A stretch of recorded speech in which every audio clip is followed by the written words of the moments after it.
Greetings and regards again to everyone from the Jewelry Journey channel. Welcome all of you to my channel. In this video, I will show you a useful knotting method that you can apply especially in your bracelet designs. This method consists of two nodes sliding over each other. Let's start.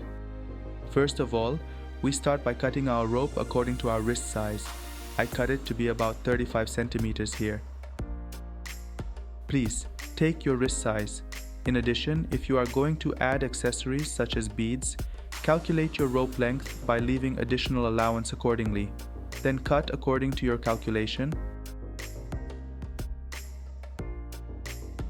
After cutting to the right size, we can start the knotting process. Here I will use a backing fabric and two pins to make it more comfortable.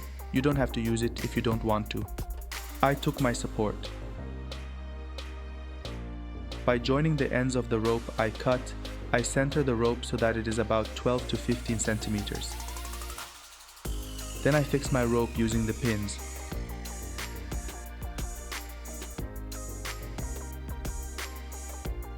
After this process, we have two free ends of rope.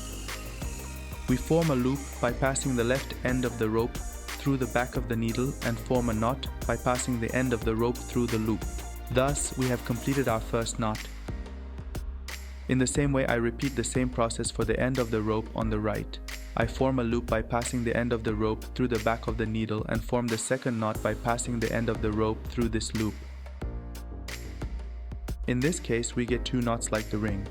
I used pins here to make it more comfortable and easier to show. You can do this process without using pins.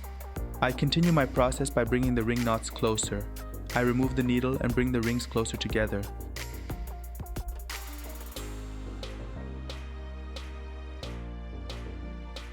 After this process, I will pass the free ends of the rope through the rings one by one.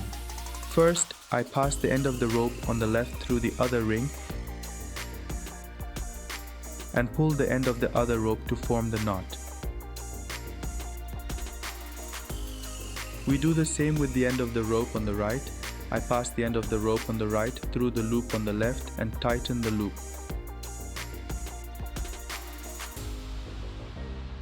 After that, we have two nodes. Then we remove the support pins.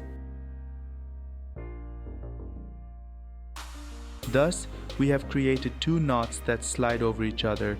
You can reduce the size of the bracelet by pulling on the ends of the strings. You can enlarge your bracelet with the opposite process. The bracelet we created here may look a little small. I kept the size a little small to show. You should create your bracelet according to the size of your wrist or according to standard sizes. As a finishing touch, we tie a knot at the ends of the free rope. We cut off the excess and burn the end with a lighter, then glue it.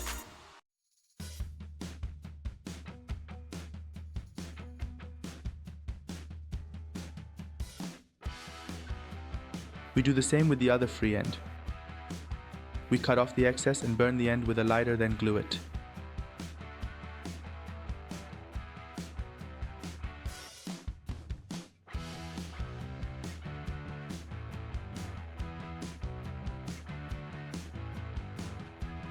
We have completed our operations and we have a bracelet with two knots sliding over each other.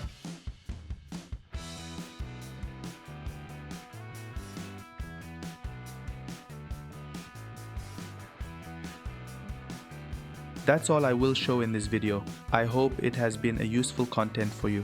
Do not forget to subscribe to my channel and like my video. You can also leave your comments below.